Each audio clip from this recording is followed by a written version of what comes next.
Hello. Welcome to another episode of Season 16 of the Horrific Podcast.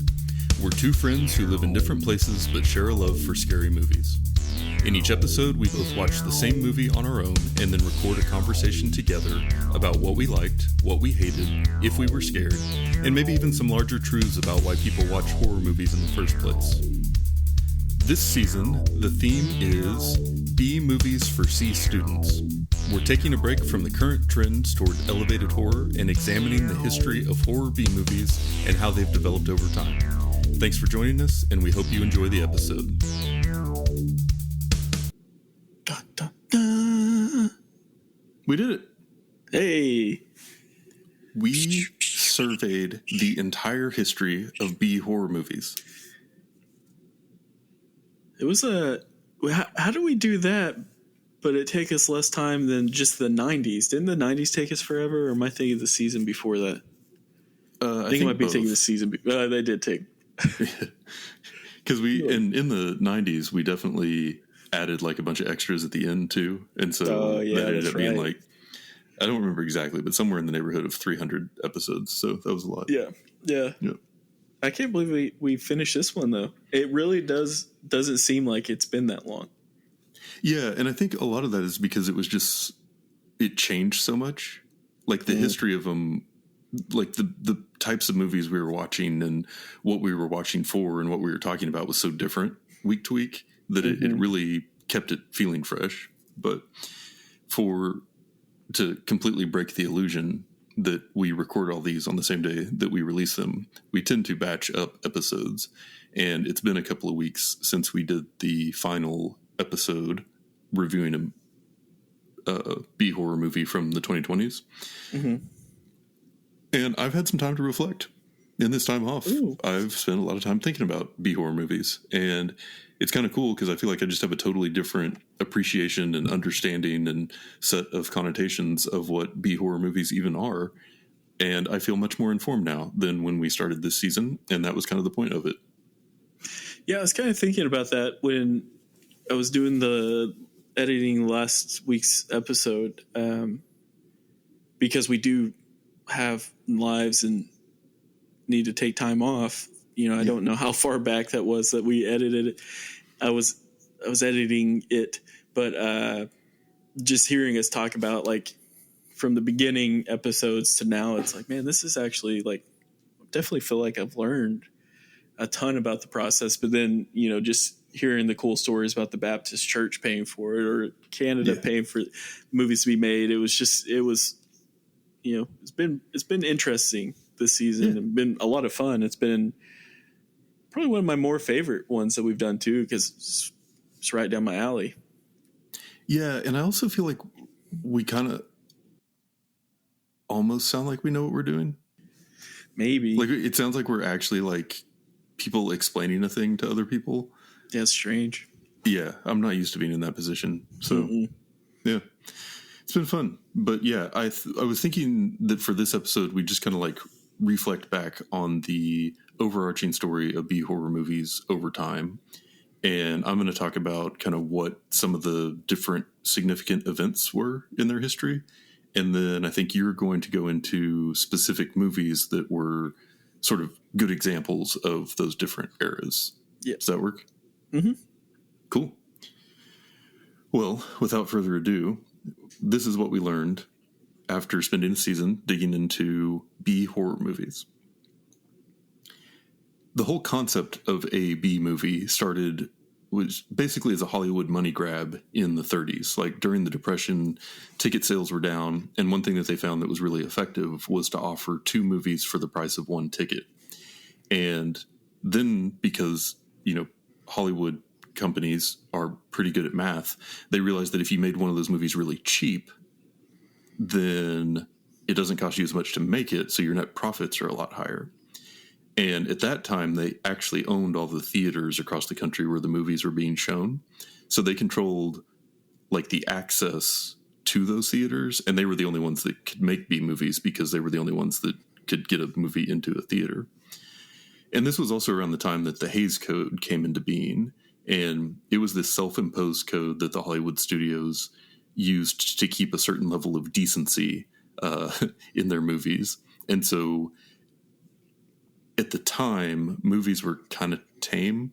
I mean, there were definitely like early 30s, some pre-code movies that I feel like were able to get a little more extreme. But by the middle of the 30s, they got real buttoned up for everything coming out of Hollywood. So the B movies were meant to be something sort of exciting or eye-catching, but very cheap to make, tacked onto a movie they were actually proud of and put money into so that they could sell the 2 for 1 ticket. Thinking back on it, I do think that Hays Code kind of ruined everyone's lives. Basically, they made it where it was like, hey, you have this fantasy media. Sorry, I'm going my old man rant real quick. It's like, hey, this is art. This is, anyways. So, like in the 30s, we had 2 movies: The Mask of Fu Manchu and Dr. X. And I think The Mask of Fu Manchu was, you talk about having an imagination. Yeah. The Mask of Fu Manchu, like just the creativity it took to come up with the idea to create it, the special effects that were involved. This one was definitely like, whoa, this can't. It's I guess where I'm getting at is there was like, I feel like there's a level of freedom involved. So the studios are taking, a lot of money and putting it in what they consider, this important film. It's so important that we're going to spend a little bit more money to produce another film, get our money's worth or whatever. And just that piece where it's like, you almost have freedom to make it wherever you want. People might stay, they might not, but whatever. There's a lot of cool freedom involved with that. But so I think that they were very incentivized to do something. It's like, this movie isn't going to get by on the acting or how good the script is or anything like that. Like, we're just trying to knock this thing out quick.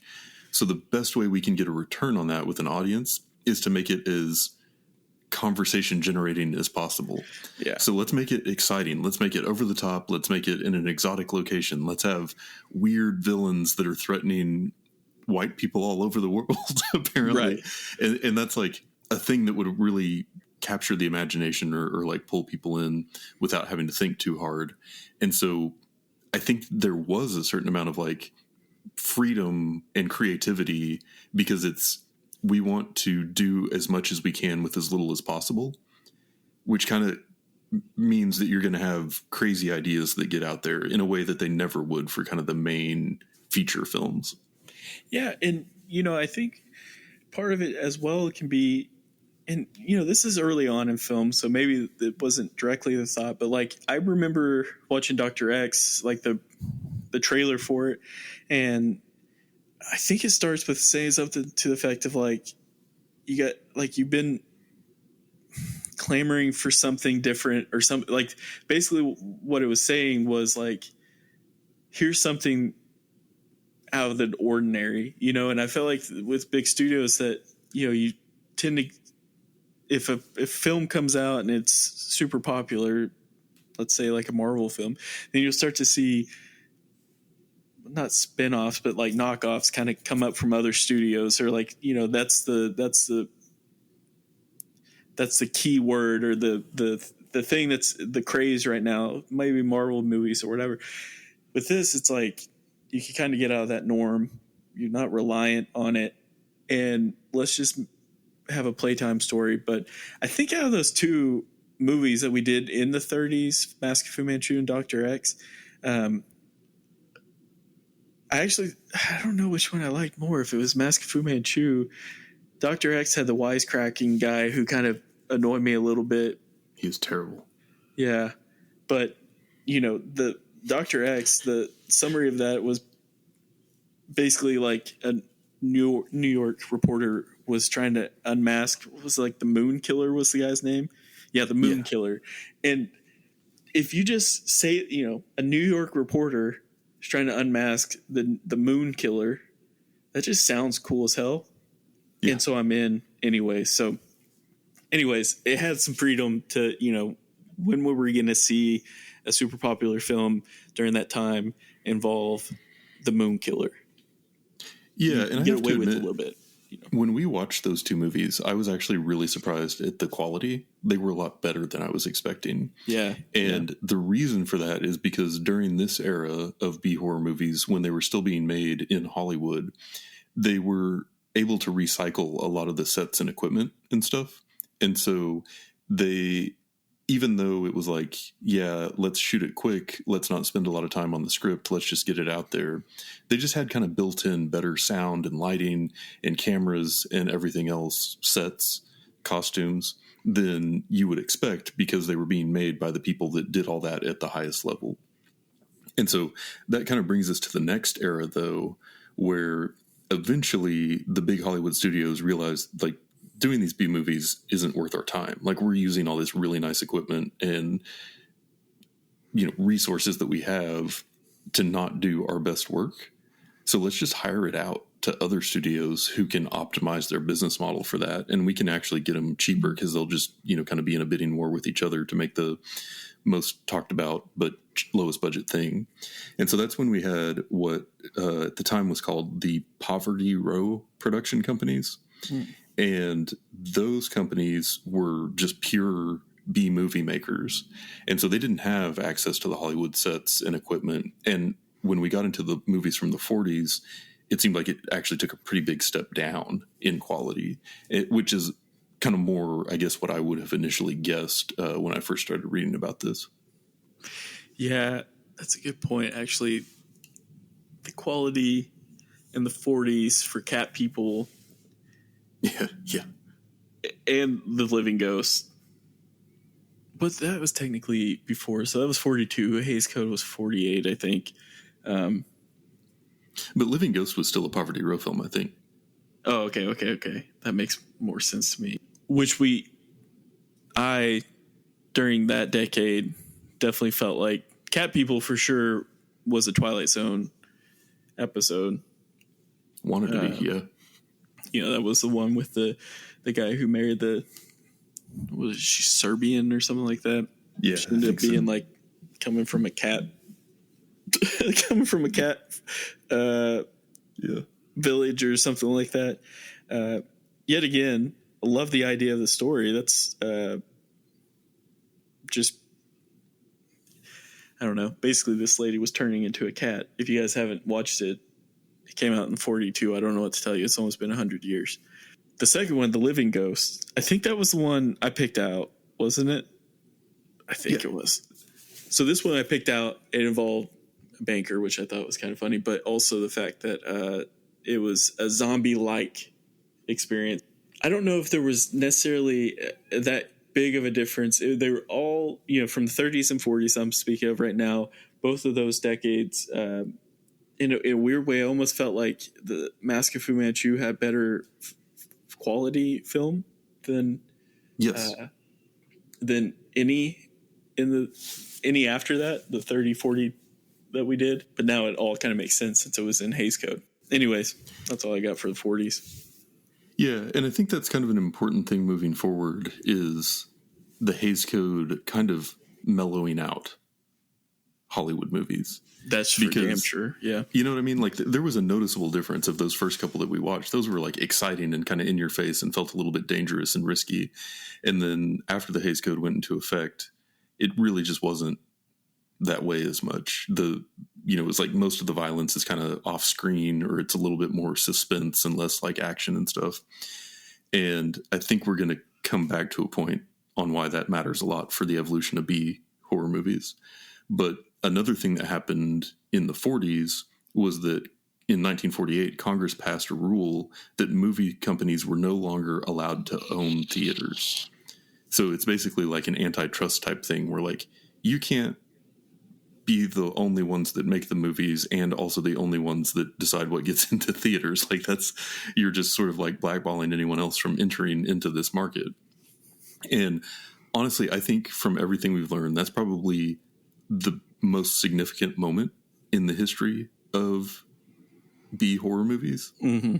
Because that's what gave rise to independent theaters and independent distribution, which allowed people who weren't Hollywood or directly contracted from Hollywood to start making movies that were able to be shown to people. And in walks Plan 9 from outer space. Yeah, exactly. Playing Rocket Ship XM. Yeah. Yeah, because at this point, like, for the first time, if some random person made a movie and knew a guy that operated a theater, they could show it and charge money for it and make money off of it completely and totally outside the Hollywood system. And so that's important because it meant that they didn't have to follow the Hays Code. And without a Hollywood advertising budget, they'd have to get creative, like controversial subject matter made for more word of mouth and more publicity stunts and everything. And so you're going from this like super sanitized world of Hollywood completely controlling what can be shown in a theater to a very Wild West type world where, the quickest way to get people talking about your movie is to put something controversial in it. Right. Which is kind of funny because I feel like in the 50s, it was almost like people dipping their toes in like the freedom. Oh yeah. That they were going to be getting. And then like the 60s, 70s hit. And then 80s, that's just way, that's way far gone. But it's just like, it was like they're testing it. Can we get away with this? But it's also like what's popular, just like with, bigger distributions and companies or distribution companies. What's popular in modern day is also like going to show up in art. And, so in the 50s we reviewed 2 movies about space involving space, which I love too, because that is a huge part of, American history is the space race that we were in. And it shows with the, art and media that we have during that time. And then we get cool ideas kind of come from it, like Plan 9 from outer space and Rocket Ship XM was a good idea. It was just executed poorly. It was executed in the way that a low-budget independent film would be executed at the time, right? I mean, technically, but it was also like executed poorly, meaning like the red tint that was on it when they were in Mars was almost like unbearable. That's not monetary. That's less money if you don't add that. Yeah. So that's why I mean. But Rocket Ship XM that did come out technically, 7 years before Plan 9 from outer space. So there was a lot of growing that happened during that time. Yeah, and I think that's one thing that we've always liked about horror movies is that it feels like they kind of take these things that are like in the popular culture or mindset, and then they just imagine like, well, what if it went wrong? Mm-hmm. Or like, what if it isn't like this utopian future ahead of us? Like, what if all these things that are happening are actually headed somewhere more sinister? And I feel like that was a lot of the stuff that make us like the Twilight Zone and why some of those episodes are so effective is not because they had like, the most amazing acting or because they had the greatest special effects or the best camera technology or editing or anything. It's because they just had a really captivating story built around an idea that stuck in your mind. And I feel like that's kind of what a lot of these early B movies were going for. It's like, look, we don't have the means to pull this off, but we can still create like this environment that makes your mind explore the types of feelings it normally doesn't like. Yeah. Which is what makes horror movies awesome. Yeah. I think, it comes from storytelling and books and all the above. And like imagination can make, I feel like that's why everyone thinks you always hear books are better than the movies. Like it just, whatever movie, whatever book, it's just because your damn imagination. Yeah.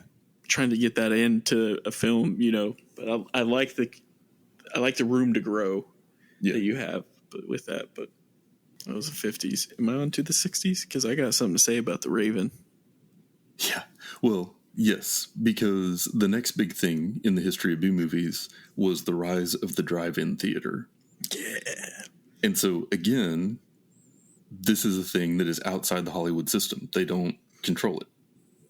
And drive-ins really started as like a family-friendly thing out in the suburbs. It's like, okay, you don't live in the crowded city anymore. You want to go do something with your family on the weekend. Everyone has a car. we have this drive-in theater and you don't have to go in the city for entertainment. But over time, especially like, post World War II, where a lot of families were more affluent and had cars that they could let their teenagers use, it really became a hangout for teenagers because it was a place outside of the home that you could get permission to go and hang out with your friends and smoke reefer, drink, fool around. And they really, the B movies that were being made at the time really started to target that demographic. Mm-hmm. And so we had some big B movie studios that were focused on making movies that would appeal to teenagers. And Samuel Z. Arkoff, who was the founder of American International Pictures, summed this up with his Arkoff formula, which is A for action, so it has to be exciting or entertaining drama. R for revolution, so it has to be a novel or controversial themes and ideas. K for killing, has to have a modicum of violence. O for oratory, which is notable dialogue and speeches. F for fantasy, which is acted out fantasies common to the audience. And then F for fornication, which is sex appeal for young adults. And in my opinion, that is basically the exact formula for what most people think of when they think about B movies. And people have been copying it since the 60s. Yeah. The Arkoff formula. I love it. Yeah. So with that, with The Raven specifically, that was the one that they did the teenager. What do we call that? Like the focus group thing. The focus group. Right? That was the first one that they did it. Yeah.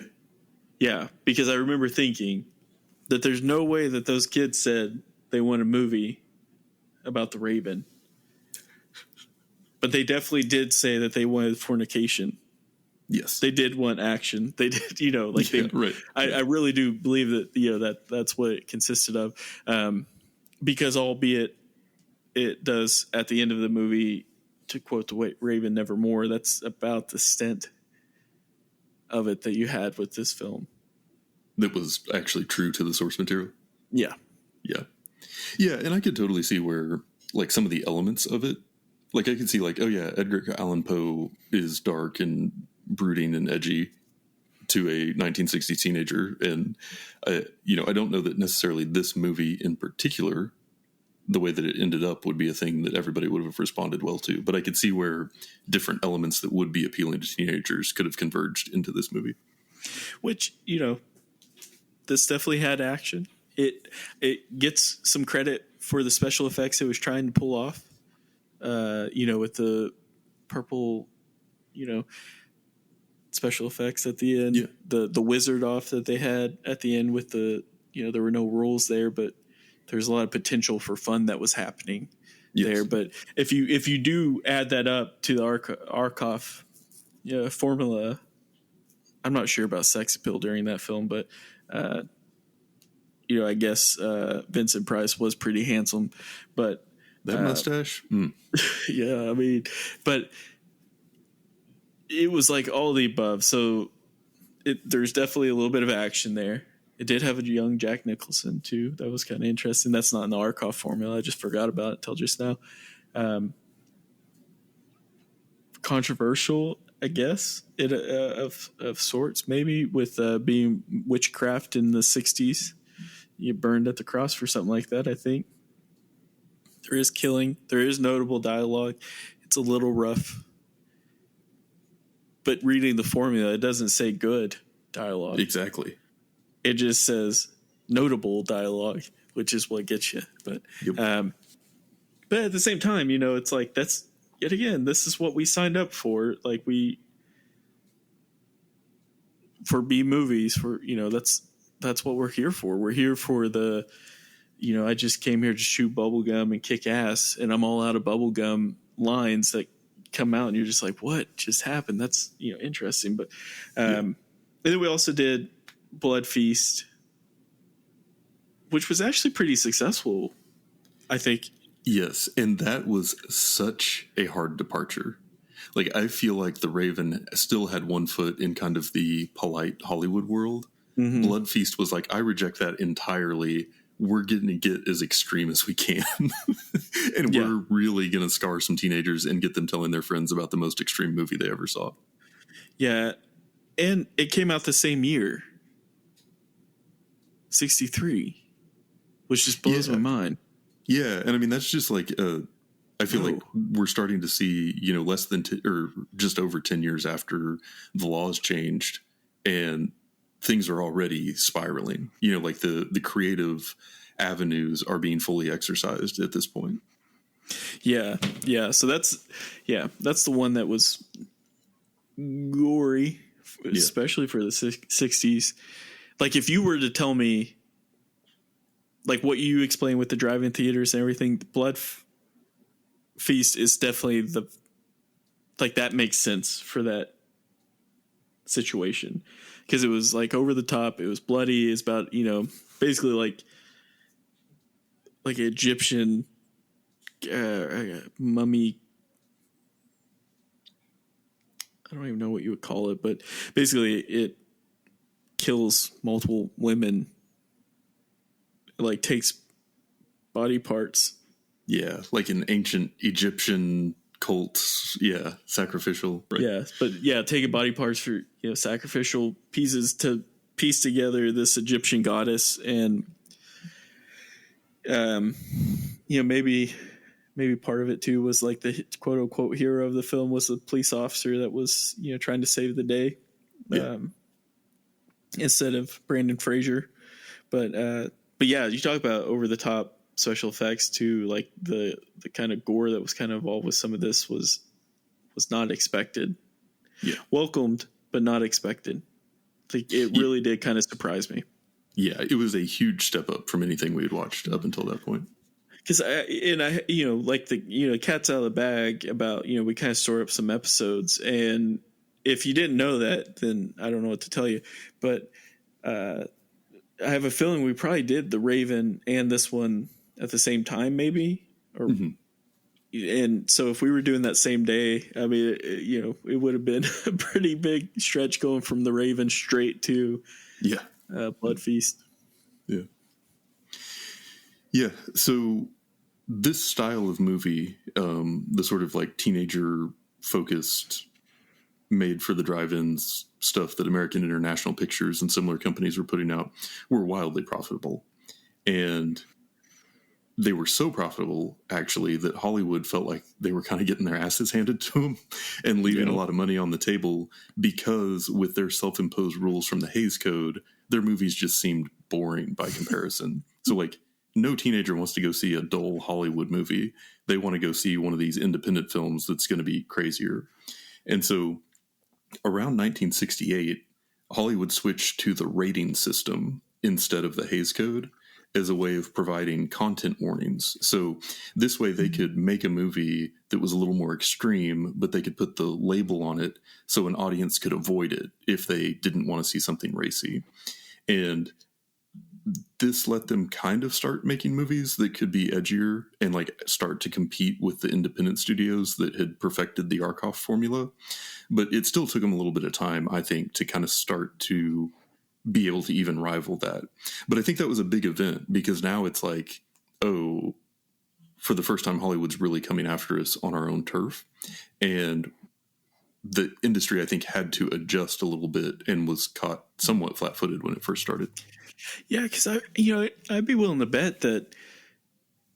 Well, I know people crossed over, from B movies to mainstream and mainstream to B movies. Like, we have examples of that soon, but like, I feel like that just opens up with the world. It's almost like when they opened up remote work during COVID. It's like you weren't competing against anyone local for your job anymore. It was nationwide. So yeah. But that opened the door for The Brood. Yeah, exactly. Yeah. And yeah, there were definitely, I feel like, a lot of developments over the 70s and 80s where B movies became less just reliant on being super extreme. Like, you actually, as an independent filmmaker, could get access to some decent equipment, and there were enough people writing movies and having had experience making movies that the whole industry was able to do like better quality work. But I think the next big thing that happened as far as like events that really stood out to me for B movies was the rise of the VHS. And VCRs made it so that anyone could buy any movie they wanted and watch it at home, whether anyone wanted them to see it or not. So this really felt similar to me as when the theaters first became a separate thing from the Hollywood studios, because it was basically a new frontier with very few rules where people could make and distribute movies in a new way. And in this case, the market was just huge and also really profitable because you made the movie once and then you just created as many copies of the VHS as you could sell. And because of that, you had a bunch of people pumping out, B horror VHS movies as fast as they could. And I think that really contributed to the reputation of cheap, low budget sequels that a lot of people think about when they think of 90s horror. But I think the reason we think of the 90s that way is not because there weren't good movies. It's just because there were so many bad ones being pumped out and distributed just as a cash grab on VHS. Yeah. So which VHSs are amazing in itself. You can't change them. Yeah. You know what I'm saying? And yeah, so we started getting like The Brood, Blackula in the 70s. Excellent films. We had From Beyond, Slumber Party Massacre in 82. Jeez, that could just be a horror movie. Like, that just seems like the perfect horror movie title, I guess. I'm sure it's been used multiple times. Like the quintessential B horror movie. Yeah, yeah. The Brood was one that like had like all the body horror. Made me hate my life. Just hate it. Like that guy with, oh God, dude, I can't stop thinking about it. Yeah, but then you have, you go into the 80s. We did a whole, I think we should do a whole season on 80s films just in general for one. Yeah. But we were kind of like, maybe like what is B movies technically in the 80s a little bit, meaning like it's becoming more popular. I think there was just like a very special weird time where you got away with even more than you could in the 80s. And I'm not sure if that's like regulatory, like because of changes or laws or anything like that, but it just seemed like PG or G film in the 80s is definitely like rated R nowadays. Just how it is. I was watching one the other day that was PG from the 80s and they said fuck in it twice. And I was like, this is the coolest film in the world. But yeah, and I think probably the competition just like amplified that, because if you're, pumping stuff out to VHS, you don't really have a lot of regulation or limits on what you can make. And if you don't have a big budget to advertise, you're trying to go for that word of mouth, kind of that extreme shock type impression just to get people talking. And that's like free advertising when they do it. And so it's almost like an arms race to see who can be the craziest and most extreme. I feel like people have always been freaks, right? Just about freaky shit. But I wonder how much like of this is like as we go on and people are just like kind of pushing the boundary or the bar up, for as far as like intensity goes or the horror goes. I wonder how much it is of just like especially 60s, 70s, 80s of them being like, whoa, people do like this. It proves to the pudding, ticket sales or whatever. We can one up this. Yeah. If that's what they like, wait until they see this. But then people are just keep coming back. They're like, what a bunch of freaks. Like, I bet there is that disconnect between human nature liking. I mean, why is everyone obsessed with serial killers nowadays? It's a weird thing to be obsessed with. But we're just obsessed with the gnarliest stuff. So I bet that had something to do with it, along with the competition and the fact that we're getting cheaper and easier to make. Yeah. And so, of course, the next big thing in the history of B horror movies was the internet. And yeah. And even before it was a distribution channel, internet hype created a form of like hyper viral word of mouth that could exist on an entirely new scale. And in the early days, there wasn't really a lot of money to be made from, streaming, and people were illegally downloading, and it wasn't like selling access to movies online was a way of making money, but it was a way of getting the word out about your film completely outside the traditional marketing channels. And so, like, I remember the movie Cloverfield had a ton of hype online before it actually came out. Mm-hmm. And then, there were movies that became available from torrents and stuff. Like, you could, even though Battle Royale was banned in the US, like, I saw it. Yeah. And I knew about it, and that's just like a crazy thing to think about when 10 years earlier that just couldn't have existed.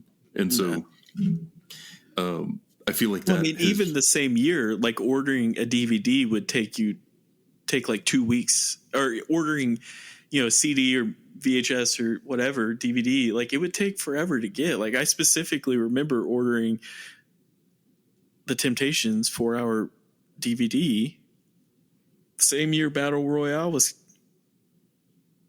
out, or maybe a year or two after, and it took forever to get. But you could get a torrent now. Yeah. If you want to watch something, you could get it now. So to be fair, at that time, it might have taken 4 weeks to download an entire movie. That's a good point. That's a good point. But the bigger thing was, yes, like, access was starting to open up, but really the ability to kind of like build that hype, and for people to find out about stuff, like seek out stuff they were interested in. Yeah. Like, somebody could show a movie at a film festival in New York, and then people could write a blog about it, and then people could comment on that and talk about it. Yeah. And then it makes its way into forums, and then all of a sudden people are talking about this movie that's coming out, and there's all this hype around it. And like, that would not have existed without some like huge ad budget previously. It was just like a totally new way that people were seeking content, talking to other people, and relating to each other about it, and getting recommendations. And I think that even now, that's like, you can't ignore that part of advertising for like a movie rollout or something. Like, you have to take into account the online portion of it, maybe even more so than any traditional advertising channels. Yeah.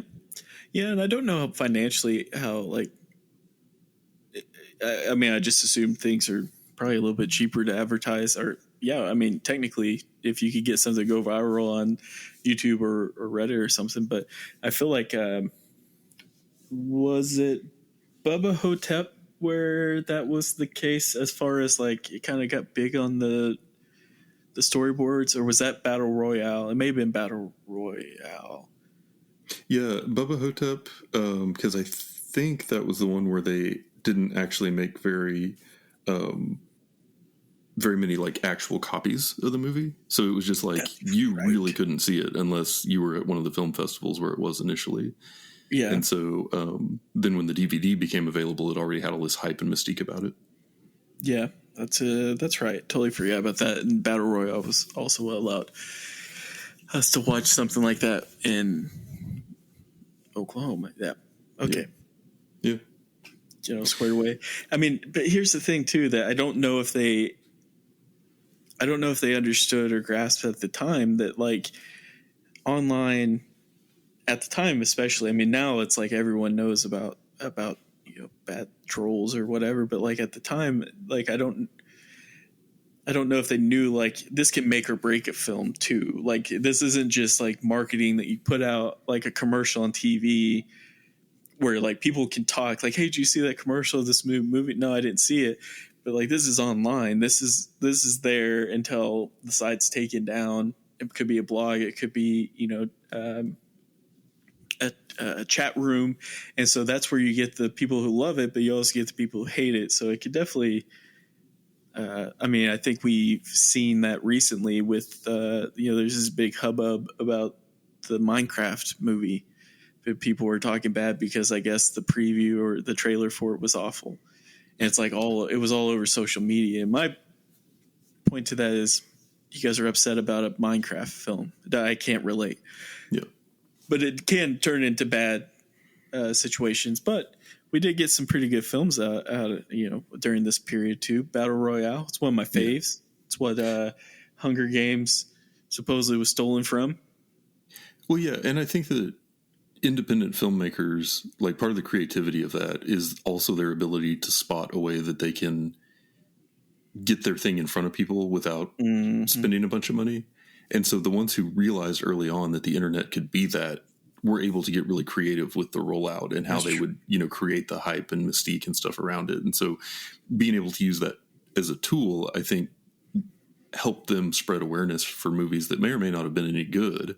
But, much like the, taking a fake lawsuit out against yourself for your own movie to generate news press about this movie that was so controversial there was a lawsuit against it, back in the drive-in days, or the getting the extreme VHS movies so that people would tell each other about them and stuff. Like, there's always been that sort of creative edge on getting a leg up as these new forms of distribution become available. And I think we definitely have seen that, in the post-internet world. Yeah. I'm like stole this from you, but you brought it up. It was a good point. Talk about the handing out bags just in case they get sick at the theaters a long time. Yeah. So, I mean, it's just finding new ways to put out the same stuff. But, I do feel like, I don't know if ideas are, getting better as far as film goes. Who am I to judge? But like the quality is definitely getting better, and it's so much so that like you wish that we had this opportunity, back in 30s, 40s, 50s, like just to see like how they would have done it. We got cat people when they were spending a big chunk of change on films. Imagine what we could have got now. But well, like how many like Jordan Peele level creatives were alive then and just never had the opportunity to do anything. Right. Yeah. But yeah. All in all, it's been a great season, man. I had a ton of fun doing it. Yeah. And so I guess where we kind of ended up at the very end has really been the case for a while now, where it's like somebody makes an independent film, they show it at a bunch of film festivals that are geared towards that type of movie. People get excited and talk about it, and then a bigger company acquires the distribution and spends some amount of money on building hype and then actually making it widely available. And in the earlier 2000s and early 2010s, the bigger company might have been like a big Hollywood movie theater.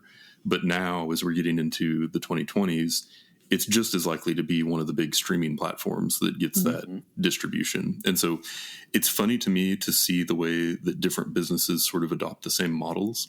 And I feel like we're in exactly the same place as like music labels. The label used to be the end all and be all in the tastemaker. And now really they're just looking for bands that have already built their own following, and then they help them, market and distribute to that group and try to grow it, instead of being so involved in the actual making of the thing in the beginning like they used to be. And I feel like we're just seeing the same thing with horror movies. So basically what you're saying is these companies are just a bunch of marketers. Yeah. I mean, I think that's the pivot for sure. They've gone that direction. Ugh. How do you live with yourself? You marketers. But that's, we got Your Next. Loved that film. Yeah. Loved it. I thought that was really, really good. We got Avenge or Savage. Yeah. Which was just awful. Yeah. But it was a B movie, so we were here for it, Yeah, and that's the thing we talked about going into this season is when you're working with a little bit of money, a lot of limitation, and a lot of creativity, something interesting is going to come out. And it's not always going to be good. It's not always going to be bad, but it will pretty much always be interesting. And I feel like we saw a lot of interesting this season, and I'm glad that we did it. Yeah. You don't have to watch movies that have Thor 7. Oh yeah, Thor 7, or movies that are like about Julia Childs, or you can watch these make-believe films and get stuff from it. It doesn't have to be like, it doesn't have to have the most famous actors or the best dialogue. It just has to have interesting dialogue. It has to have fornication. Exactly. Where am I going at with this? The Arcot formula. Stick to it. I'm here for it. Yeah. And we kind of kicked off this season talking about the idea of elevated horror and how we kind of don't like that term because it implies that, all other horror isn't. And I think that what we've seen this season is that there's actually a really interesting story behind horror B movies and how they've developed over time. And that horror movies have always done creative and interesting things.